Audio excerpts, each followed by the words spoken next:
Muy bien, Victoria a la manera de Dios. Esta es nuestra cuarta sesión en el día de hoy. Hemos ya revisado 3 temas anteriormente y hemos visto cómo Dios llama, Dios también entrena, y lo vimos eso en la vida de Josué. Hablamos acerca de la excelencia del llamado de Dios y cómo Dios llamó a este hombre y cómo también estos principios del llamado hacia Josué se aplican también a nuestras vidas. Y en la última sesión estuvimos hablando de lo que Dios enseña en la victoria, primera parte. Como ustedes pueden ver, al inicio de nuestro curso nosotros estuvimos planificándonos para 6 clases, pero nos han incluido otras, y que podemos ahora abundar en algunos temas que teníamos como pendientes allí. Y vamos hoy a tomar la segunda parte de lo que es lo que Dios enseña en medio de la victoria. Y para tener más o menos una idea de lo que hablamos en nuestra sesión anterior, vamos a hacer un pequeño resumen. Nosotros hablamos de la primera victoria que Josué tuvo con Israel, y es el cruce del Jordán.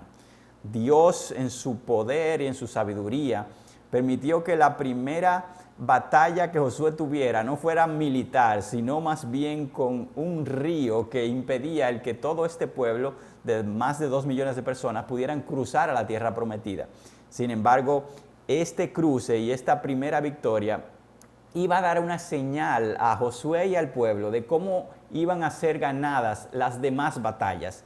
Y era con la intervención directa de Dios, con métodos poco convencionales o normales para nosotros como seres humanos, pero sí bajo la intervención poderosa de Dios, para que el protagonista y quien se lleve realmente el aplauso y la gloria fuera solo Él.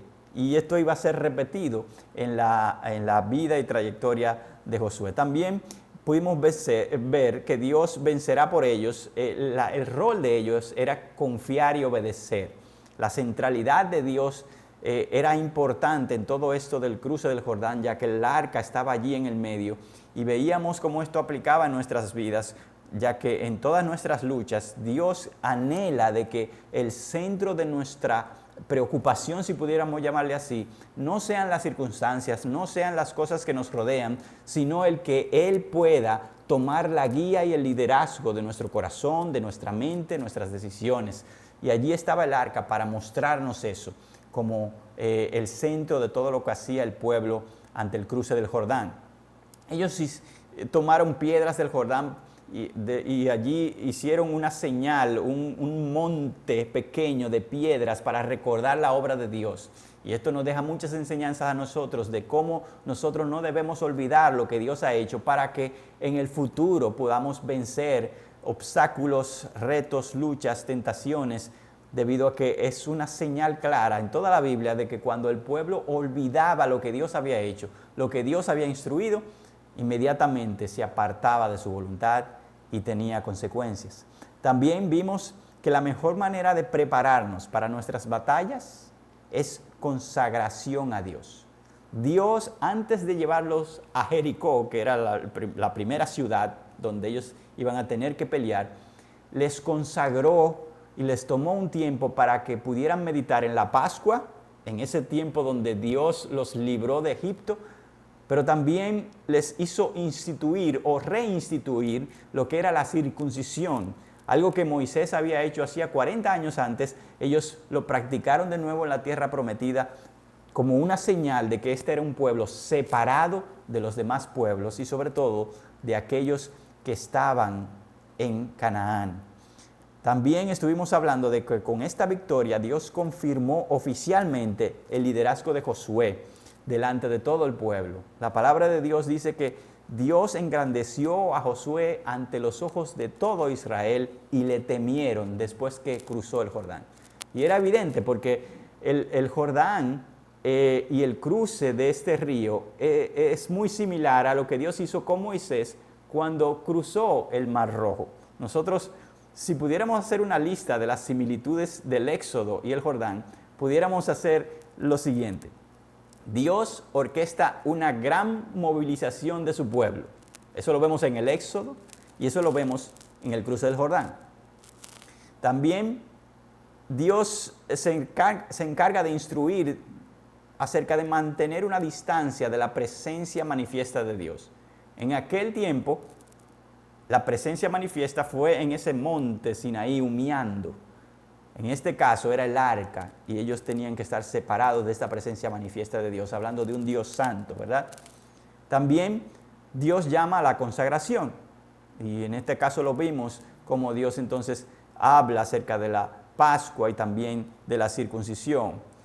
A la vez vemos como en el Mar Rojo una gran masa de agua es removida y ahora en el río también una gran masa es detenida y removida para que el pueblo cruzara.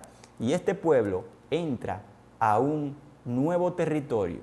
Primero en el Éxodo salen de Egipto y van al desierto. Ahora en el Jordán salen del desierto y entran a la tierra prometida. Asombrosamente, Dios se encarga de hacer un paralelismo allí con todas estas cosas similares para dejar un mensaje claro a Israel y al mismo Josué. Este mensaje era que el Dios del Éxodo es el Dios del Jordán.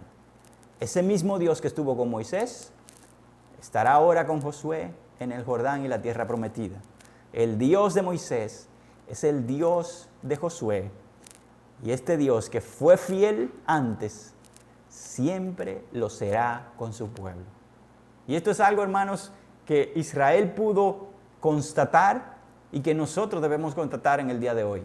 Nosotros tenemos no solamente señales de lo que Dios hizo en el pasado, sino señales en nuestras vidas de cómo Dios ha sido fiel y quiere que nosotros recordamos que ese mismo Dios del pasado es el mismo Dios del presente y lo será en el futuro, y nosotros podamos andar confiados, o como le diría a Josué, con valentía, con fortaleza. Nosotros llegamos ya al final, ¿verdad? Ya ellos cruzaron el Jordán y las palabras antes de ir a pelear con Jericó son estas. Josué 3, del 15 al 16. Así que cuando el pueblo salió de sus tiendas para pasar el Jordán, con los sacerdotes llevando el arca del pacto del pueblo, cuando los que llevaban el arca entraron en el Jordán y los pies de los sacerdotes que llevaban el arca se mojaron, las aguas que venían de arriba se detuvieron y se elevaron en un montón. Las aguas que descendían hacia el mar de Arabá, el mar salado, fueron cortadas completamente. Así el pueblo pasó hasta llegar a estar frente a Jericó. Allí dejamos al pueblo, allí dejamos a Josué, justo antes de entrar a Jericó. Y hoy vamos a hablar entonces de esa victoria gloriosa que Dios obtuvo por su pueblo en Jericó. Y vamos a ver lo que Dios enseña en esa victoria. Quisiera que vieran este mapa conmigo. Esta es la ruta hacia Jericó. Ellos están allí cruzando ya el Mar Rojo con esa flecha, ¿verdad? Y llegan hacia la ciudad llamada Gilgal. De Gilgal ellos iban a pasar hacia Jericó. Y Gilgal se convierte en una ciudad muy importante para ellos, ya que se convertiría en lo que era el centro de operaciones de Israel en toda la conquista de la tierra prometida. O sea, ellos iban a ir a luchar en la batalla y volverían con frecuencia a Gilgal, allí a su campamento donde ellos estaban establecidos. O sea que esta ciudad era céntrica para la obra que Dios estaba haciendo con Israel. Entonces ellos tienen de frente ahora a la primera ciudad, a la ciudad de Jericó. Pero antes de ir a pelear, Dios permite y orquesta algo muy especial para Josué. Y es algo muy similar a lo que le ocurrió a Moisés. Y vemos este encuentro especial que Josué tiene con un personaje que pudiéramos decir que es el mismo Dios que se le apareció. Nosotros leemos en Josué 5, del 13 al 14, dice: cuando Josué estaba ya cerca de Jericó, levantó los ojos y vio que un hombre estaba frente a él con una espada desenvainada en la mano. Y Josué fue hacia él y le dijo: ¿es usted de los nuestros o de nuestros enemigos? No, respondió, Más bien yo vengo ahora como capitán del ejército del Señor. Varias cosas que podemos ver ahí en este pasaje. Número uno, Josué estaba allí solo. No vemos a nadie, ¿verdad?, a su alrededor. Nadie más vio a esta aparición. Y está con los ojos levantados. Y frente a él se aparece este personaje con una espada en su mano desenvainada, o sea, listo para pelear. La reacción de Josué a mí me llama mucho la atención, ya que la palabra dice, y vio que estaba este hombre frente con la espada desenvainada, y Josué fue hacia él y le habló. O sea, esto habla de la valentía y de las convicciones de Josué, de un hombre que no le temía a la lucha, sino que estaba pendiente o dispuesto a enfrentar cualquier situación que pudiera retarle. En esta ocasión, entonces, Josué se acerca y le dice, ¿eres de los nuestros o eres enemigo? Y la respuesta es no, de ninguno de los dos. Este personaje responde. Dice, más bien yo vengo ahora como capitán del ejército del Señor. La pregunta de Josué entonces ante este hombre es algo que los militares o cualquier organización de fuerza, ¿verdad?, policial hace, y es, ¿quién anda ahí? ¿O quién eres? ¿De dónde eres? ¿O estás de nuestra parte o estás con los otros? Y entonces Josué recibe la respuesta de este personaje diciéndole, yo soy el capitán del ejército del Señor. La respuesta entonces de Josué es significativa y por lo cual nosotros concluimos que este personaje era más que un ser humano o un ángel normal, sino que era Dios mismo. Dice la palabra de Dios, capítulo 5, versos 14 y 15.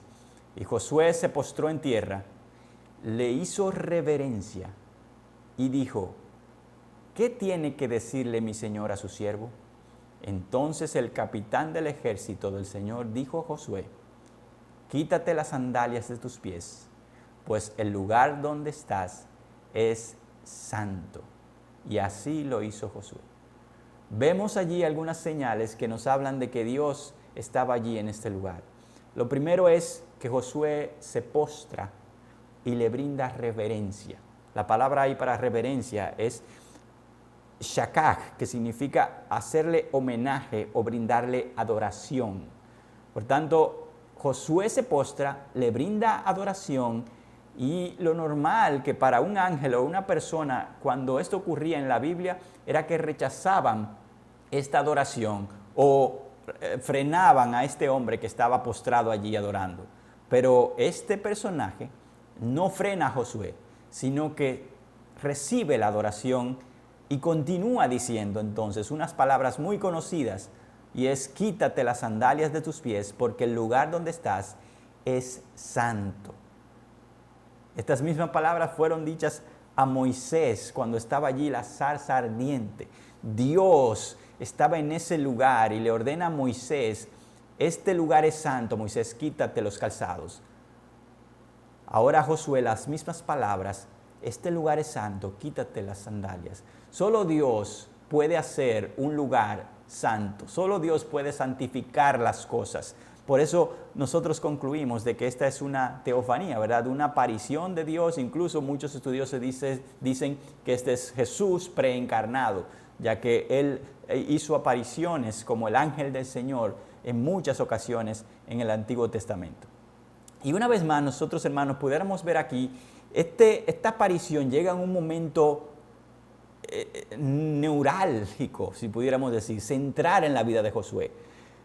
Lo que viene ahora en su vida son años de batallas y luchas. Y él va a enfrentar a su primer enemigo. Y Dios decide acercarse a su siervo, mostrarse como un guerrero, alguien que tiene una espada, y les dice que es el capitán del ejército del Señor. Yo estoy aquí ahora contigo y traigo a mi ejército. Tú eres capitán de los israelitas, yo soy el capitán del ejército celestial y estoy de tu lado. ¿Te imaginas lo que significaba eso para Josué? Yo no sé si recuerdas en un momento en que Eliseo y Giesi estaban en un lugar donde estaban rodeados por los ejércitos también enemigos. Y Eliseo estaba tranquilo, pero Giezi estaba, su siervo, estaba nervioso, pero nos van a matar. Y Eliseo le aclara a Giezi, mira, el que está con nosotros es mucho mayor que los que están contra nosotros. Y entonces pide Eliseo al Señor que le abra los ojos a Giezi. Y lo que Giezi ve es millares y millares de ángeles armados, carros de batallas que le rodeaban al ejército y rodeaban a ellos mismos protegiéndolo. Este personaje le hace ver a Josué, yo estoy aquí, yo lidero la batalla, yo voy contigo y mi ejército también. ¿Te imaginas eso en la vida de Josué? ¿Cómo se sentiría? Y yo creo que es de vital importancia el que nosotros, hermanos, sepamos de que el Dios de Josué es el Dios que está con nosotros también. La Biblia nos deja palabras, promesas, verdades que no podemos olvidar en todos los trayectos de nuestras vidas. Y por tanto, en esos momentos de gran reto para nosotros, nosotros debemos estar claros quién está con nosotros. Es el Dios de los escuadrones de Israel. Es aquel que prometió estar con nosotros hasta el fin del mundo. Es aquel que nos dijo que nada de lo creado nos separará de su amor. Es aquel que nos dijo, yo voy a ser morada para ustedes. Yo vuelvo pronto. ¿Eres tú de esos que creen? ¿Eres tú de esos que cuando conocen la verdad de Dios puedes tomar valentía para tus batallas? Bueno, esta aparición a Josué, yo no tengo la menor duda que le dio esta valentía. Ahora yo quiero que reflexiones en algo, hermano. Josué, al conocer quién es esta persona, él adora. Lo siguiente que hace es que se pone al servicio, dice la palabra aquí, ¿qué tiene que decirle mi Señor a su siervo? Yo soy tu siervo, haré lo que tú quieras. Pero después nosotros vemos que este Josué obedeció lo que este Señor le dice. La verdadera adoración, hermanos, no es solo postrarse o cantar. La verdadera adoración termina con la obediencia a Dios. Allí es que Dios te quiere a ti y allí es que Dios me quiere a mí. Que adoremos con todo lo que tenemos, pero que se muestre en una vida que es celosa con lo que Él dice. Así que nosotros pasamos ahora a la primera batalla. Y la batalla es la batalla de Jericó. Esta ciudad y esta imagen que ustedes ven allí es la ciudad de Jericó hoy. Es una ciudad palestina que se encuentra en la región de Cisjordania, como le decimos. En inglés es el West Bank. Jericó es mencionada en muchos lugares de la palabra de Dios, tanto en el Antiguo Testamento como en el Nuevo Testamento. Y allí situada, ¿verdad?, a orillas del río Jordán. Pero esta ciudad, hermanos, tiene características impresionantes. Y es que cuando los arqueólogos estudian, ¿verdad?, los restos, los escombros de esta ciudad, se dan cuenta de que esta ciudad es una de las más antiguas del mundo, si no la más antigua del mundo. Dentro de ella hay cimientos y establecimientos, asentamientos de generaciones y pueblos que vivieron allí por miles y miles de años. Y nosotros podemos ver allí, ¿verdad?, restos de no solamente de la ciudad, sino de las mismas murallas que Dios dejó preservadas ahí, destruidas, para que el hombre hoy pudiera apuntarse hacia lo que Dios hizo. Y muchas personas dicen de que esta ciudad tiene tantos años en ese lugar debido a que en ese lugar hay manantiales abundantes, tanto alrededor de la ciudad como en el centro de ella. Y por eso la población de allí quería vivir allí. Y era abundante allí la vegetación y también la población de ese lugar también lo era. Nosotros podemos ver que mientras más estudios arqueológicos se encuentran, vemos que esta ciudad tenía una doble muralla, una muralla externa y una muralla interna, que las separaba aún más de todos los enemigos que querían afrontarla, ¿verdad?, o destruirla.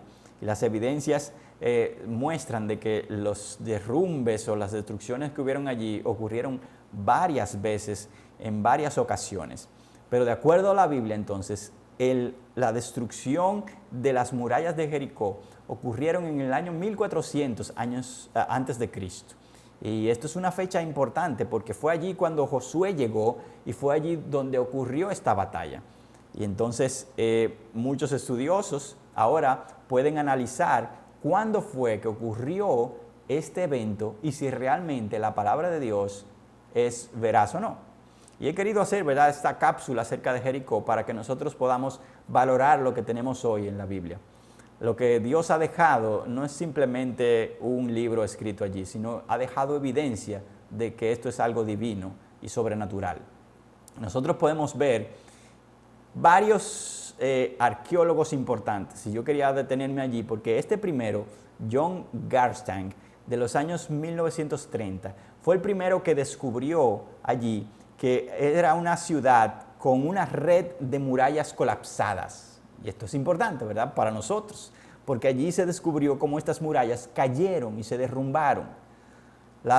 Los elementos de como jarros, vasos y alfarería en general databan de finales de la era de bronce, justamente en el tiempo en que Josué llegó allí, de los años 1400 antes de Cristo. Por tanto, esto coincide con la Biblia.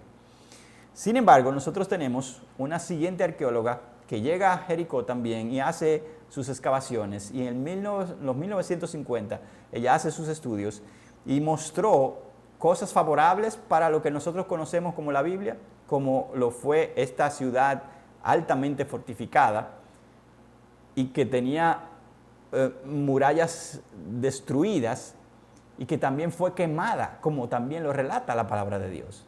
Incluso ella asevera que el orden fue que las murallas fueron destruidas primero y luego la ciudad fue quemada, justo como la Biblia lo asevera.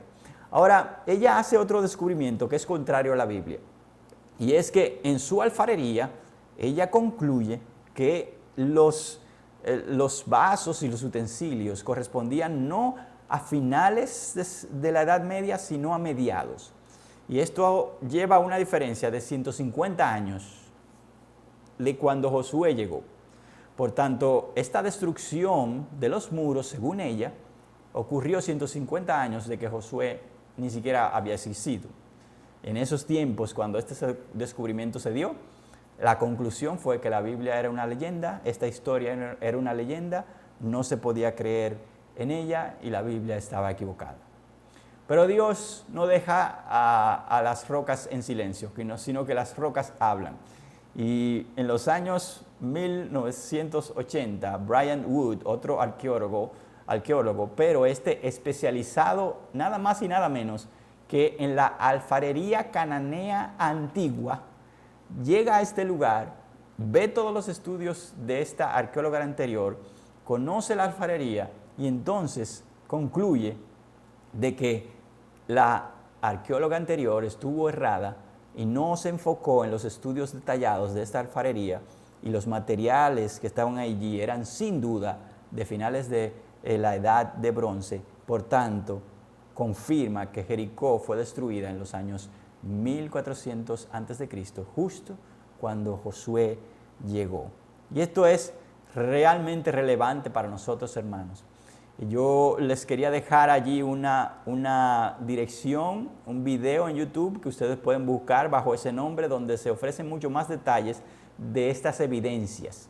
Está en inglés, o sea que si usted quiere buscarlo o traducirlo, lo puede hacer. Incluso ahora YouTube tiene traductores, pero puede abundar un poco más. Pero aquí hay una verdad, y quería leer la cita de este también arqueólogo. Dice: ningún descubrimiento arqueológico se ha contrapuesto jamás a una referencia bíblica.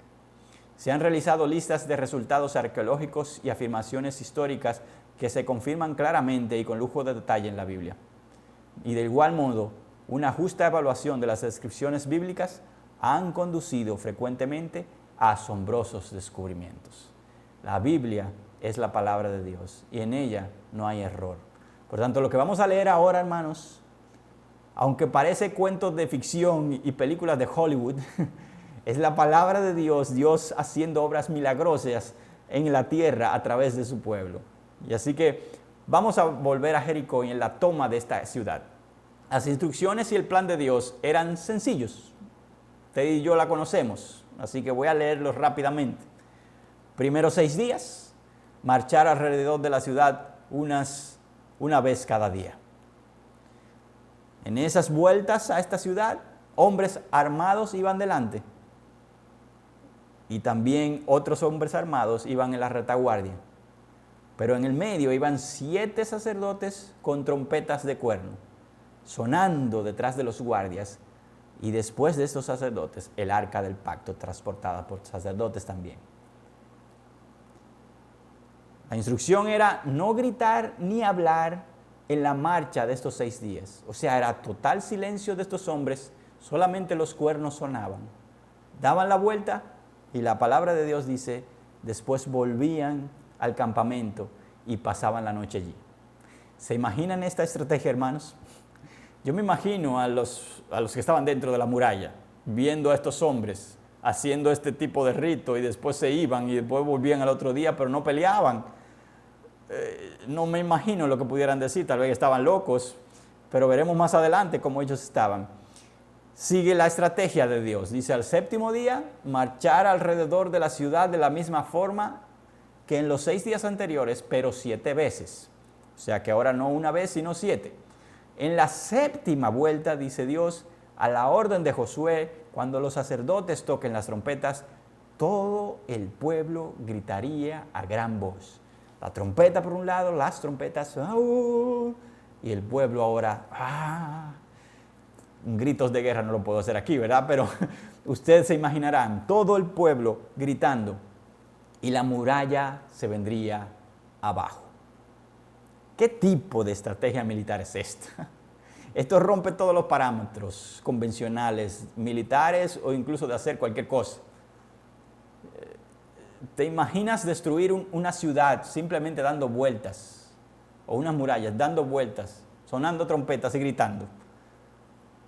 Es algo ilógico, ¿verdad? Y así en muchas ocasiones son los planes de Dios. Ilógicos. Y lo veremos un poco más adelante. Pero yo quería hacer una pregunta y es, teniendo un plan así, ¿qué se requería de Josué y del pueblo para poder llevarlo a cabo? Esa era mi pregunta en la meditación de hoy. Y quiero como que tú medites conmigo. Lo primero que se requería era una fe y una confianza en Dios y su palabra abundante. O sea, yo creo en este Dios, confío en lo que Él dice y por tanto sigo sus instrucciones. Y la palabra de Dios en Hebreos nos habla de este evento en Jericó y dice, por la fe cayeron los muros de Jericó después de ser rodeados por 7 días, dice Hebreos 11:30. O sea que por la fe, la confianza de Josué y entonces del pueblo, cayeron los muros de Jericó. Esta fe que los llevó a ese lugar, los llevó entonces a obedecer, y esta es la obediencia, aunque no entendían el plan. Y muchas veces eso es lo que Dios nos pide, ¿verdad? Una fe que nos lleve a la obediencia, no importando que nosotros no entendamos lo que Dios está tramando en el asunto, es creer en Él.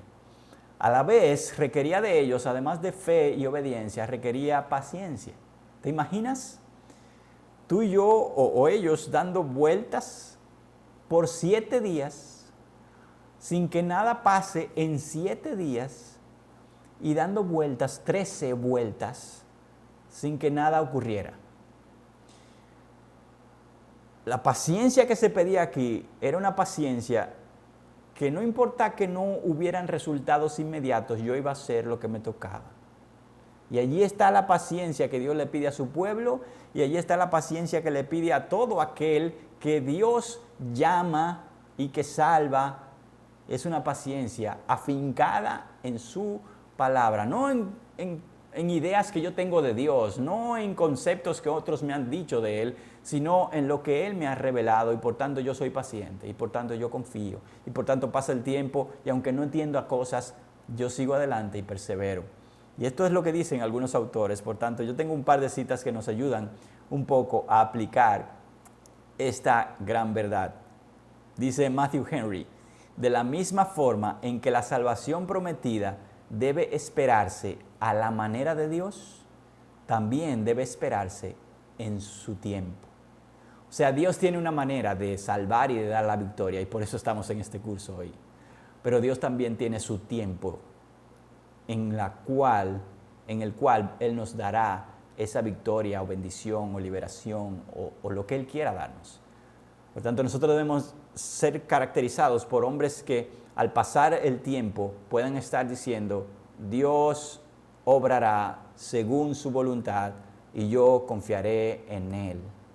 También A.W. Pink dice, la paciencia y la perseverancia son siempre requeridas en el desempeño de todas las tareas que Dios nos ha encomendado.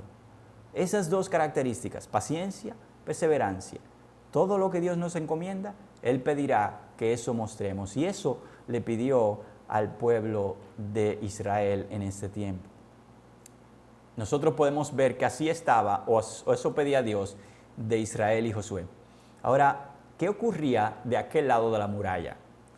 La Biblia nos habla de esto, ya que en Josué 5:1 ya se describió lo que ellos estaban sintiendo. Dice, cuando todos los reyes de los amorreos y de los cananeos oyeron cómo el Señor había secado las aguas del Jordán delante de los israelitas, hasta que ellos habían pasado, sus corazones se acobardaron y ya no había ánimo en ellos a causa de los israelitas. Esto estaba ocurriendo.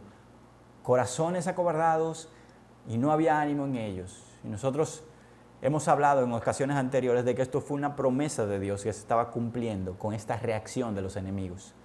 Dios en Deuteronomio capítulo 2 había prometido de que Él iba a infundir temor y espanto en las naciones que ellos iban a conquistar. Y Dios lo estaba cumpliendo allí. Incluso ese espanto se ve en Josué 6:1 diciendo, Jericó estaba muy bien cerrada por miedo a los israelitas. Nadie salía y nadie entraba.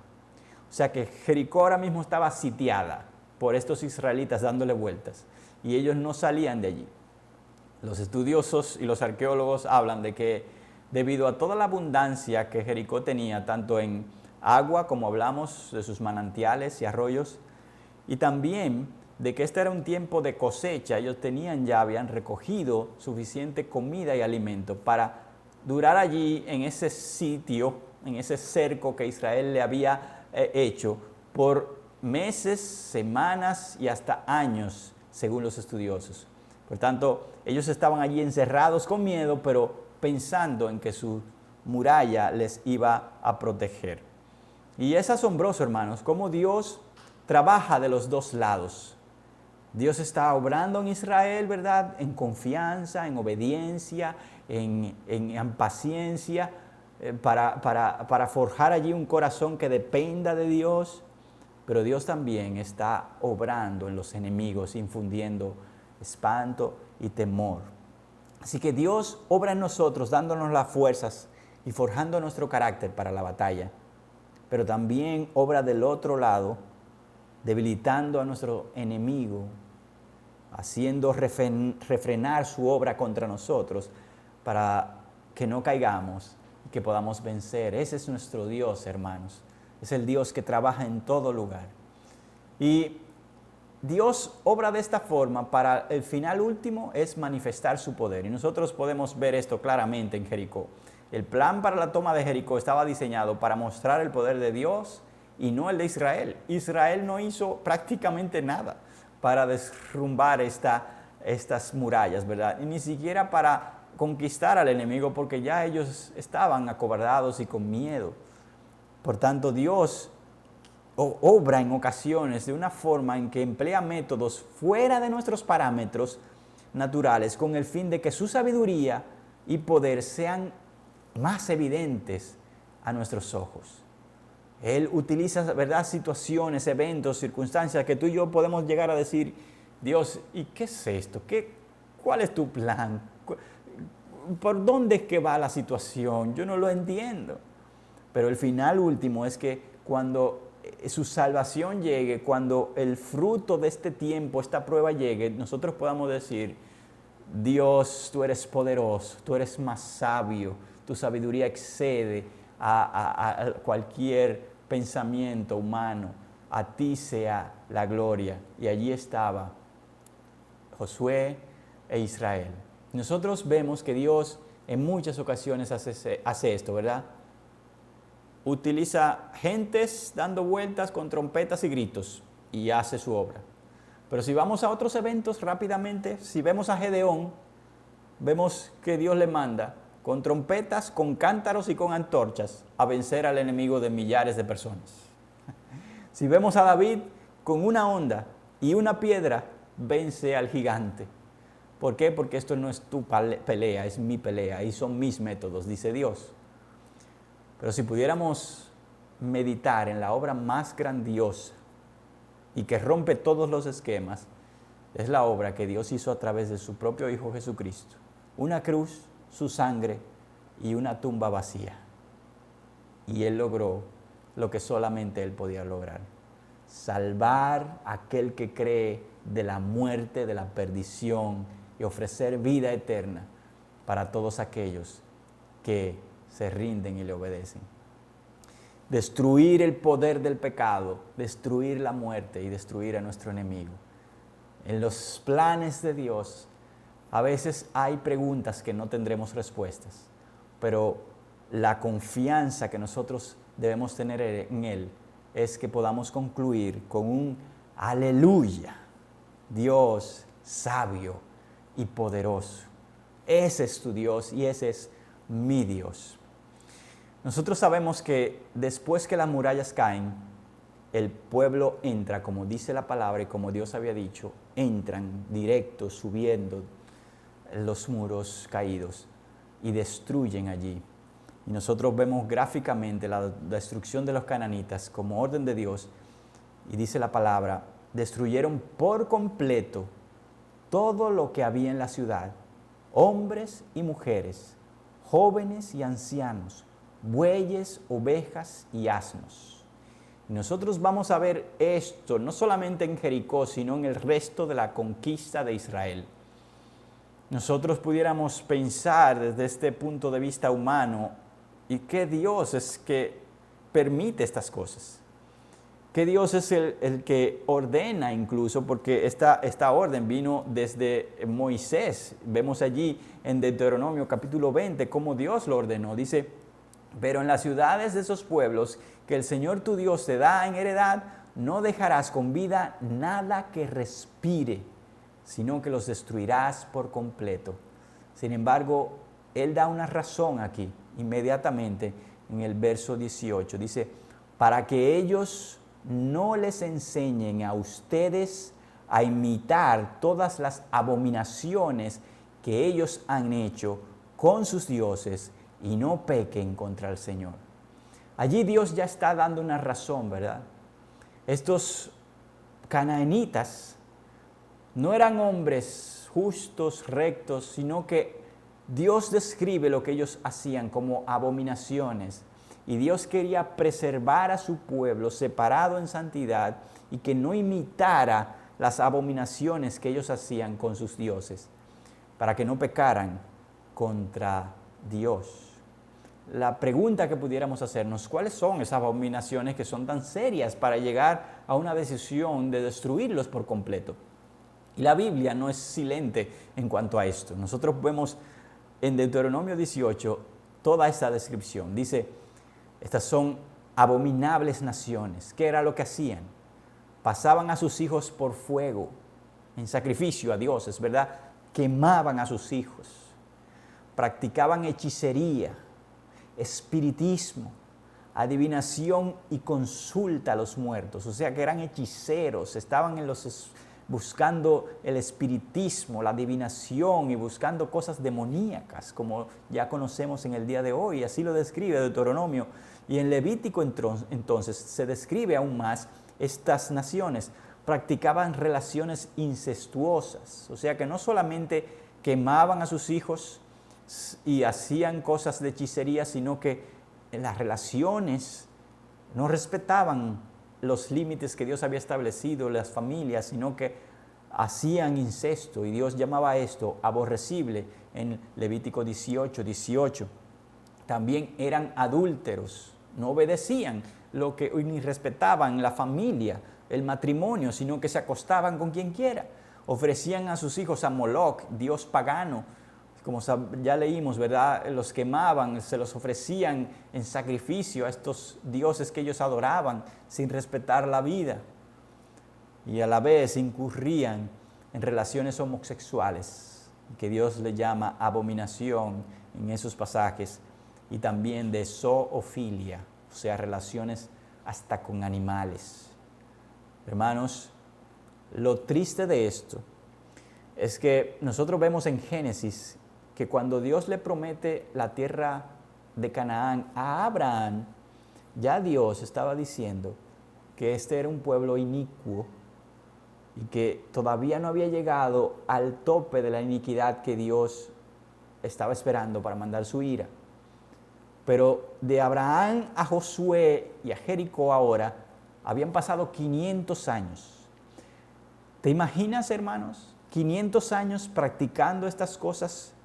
Toda una cultura, generación y sociedad había sido contaminada por adoración demoníaca, por incesto, adulterio, homosexualidad, zoofilia, sacrificio a dioses paganos de los propios hijos. Todo esto era normal para estas naciones. Y Dios entonces decide en Deuteronomio 18:12, dice: y por causa de estas abominaciones, el Señor tu Dios expulsará a esas naciones de delante de ti. Era el momento no solamente de brindar la bendición de la tierra prometida, era el momento del juicio de Canaán. Y aquí hay mensajes profundos para nosotros, hermanos. El pecado es agresivo, es contaminante, y Dios no lidia con el pecado de forma ligera. El pecado, Dios sabe que lleva a la perdición, a la muerte, a la destrucción. Por tanto, Él lo toma con seriedad y firmeza. Y nosotros deberíamos hacerlo de la misma forma, ya que el pecado puede llegar a destruirnos. Yo quiero que pienses en cómo tratas el pecado de tu vida. ¿Cómo tratas el pecado diario, como le llaman algunos los pecados respetables que aparecen no prestarle atención los hijos de Dios? O los pecados que se consideran serios, ¿cómo los tratas? ¿Los tratas con la seriedad que Dios los ve? ¿O los has puesto allí como una mascota que frecuentemente le das alimento? Hermanos, Dios nos llama con esta seriedad que Dios trata el pecado a que nosotros apliquemos las mismas decisiones con el pecado. Eso no quiere decir, ¿verdad?, que nosotros somos Dios y podemos pasar el juicio de Dios como Dios lo pasó con personas y animales. Él es Dios, dueño de la vida, de la tierra y de todo lo que existe. Solo Él puede hacer eso. Pero nosotros sí podemos ver el pecado en nuestras vidas y en las de los otros y confrontarlo y ponerle el límite y tratarlo como Dios lo trata. Lo hermoso de nuestro Dios no es solo que Él trata el pecado con esta drasticidad, sino que Él es un Dios de gracia. Y aún en medio de esta historia de destrucción y de muerte, nosotros vemos una historia de salvación y de abundante misericordia. Y ustedes recordarán a Rahab, la ramera. Ella fue salva de esta destrucción gracias a la misericordia de Dios. Josué 6:17 dice: solo Rahab la ramera y todos los que están en su casa vivirán, porque ella escondió a los mensajeros que enviamos. Incluso en Hebreos, el Nuevo Testamento, se hace referencia a esta mujer, una ramera, diciendo: por la fe, la ramera Rahab no pereció con los desobedientes, por haber recibido a los espías en paz.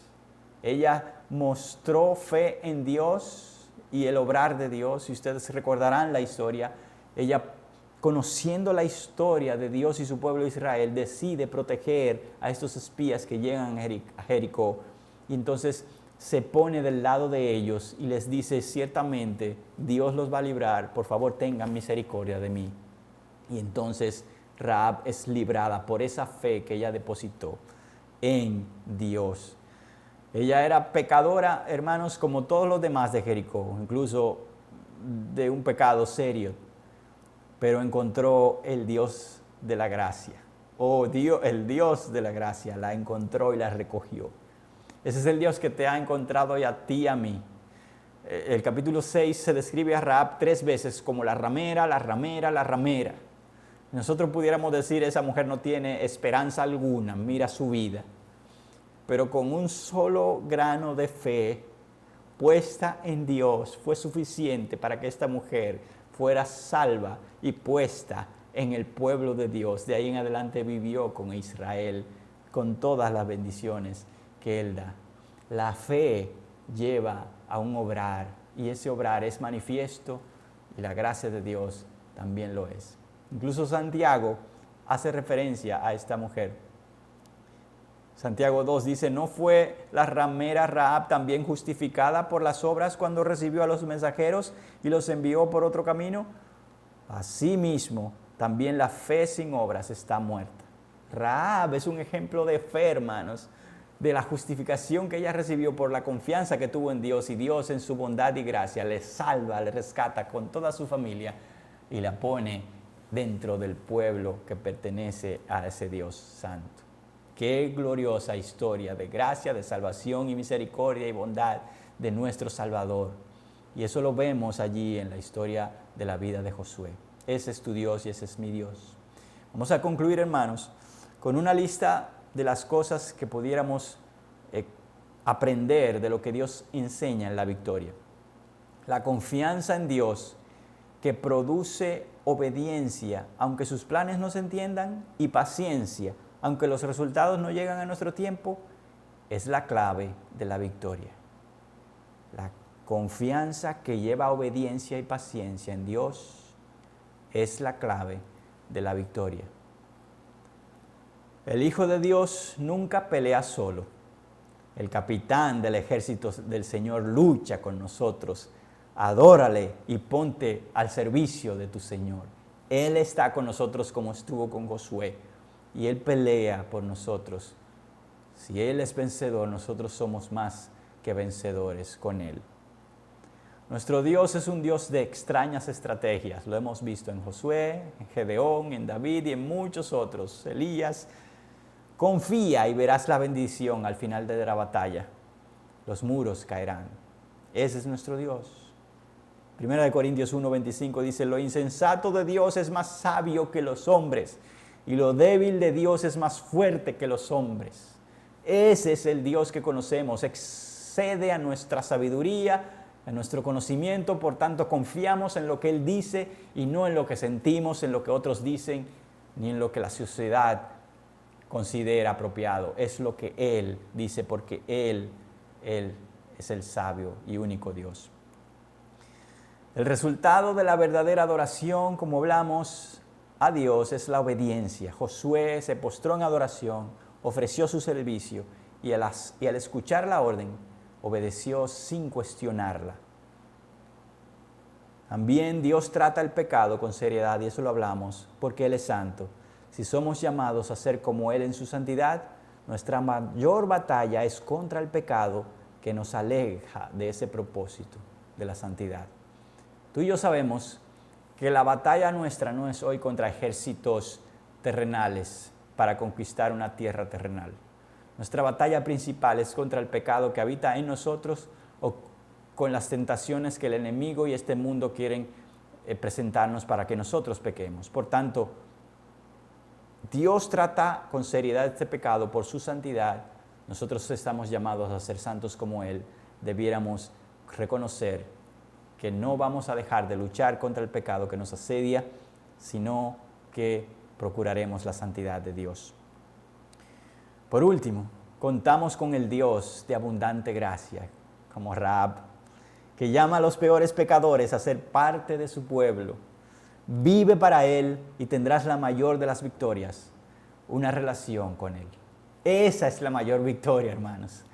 La mayor victoria no es destruir al otro, la mayor victoria no es tener prosperidad, la mayor victoria no es ni siquiera tener salud, sino tener una relación con nuestro grandioso Señor y Salvador. Josué venció a 31 reyes que representaban a naciones y pueblos. Y la mayoría de las victorias que Josué obtuvo no fue diferente a esta de Jericó. Dios diseñaba la estrategia, Josué obedecía. El plan era de él y la victoria era a su manera, no a nuestra manera ni a la manera de Josué e Israel. En los momentos, y eso vamos a ver la semana que viene, en que el pueblo decidió obtener la bendición, la victoria, a la manera del pueblo o del hombre, en esos momentos llegó la destrucción y en esos momentos llegó la muerte. Lamentablemente, eso ocurre en muchos de nosotros. Nosotros conoceremos un poco la semana que viene lo que Dios enseña en la derrota y veremos cómo Dios nos quiere alertar de no caer en esos errores.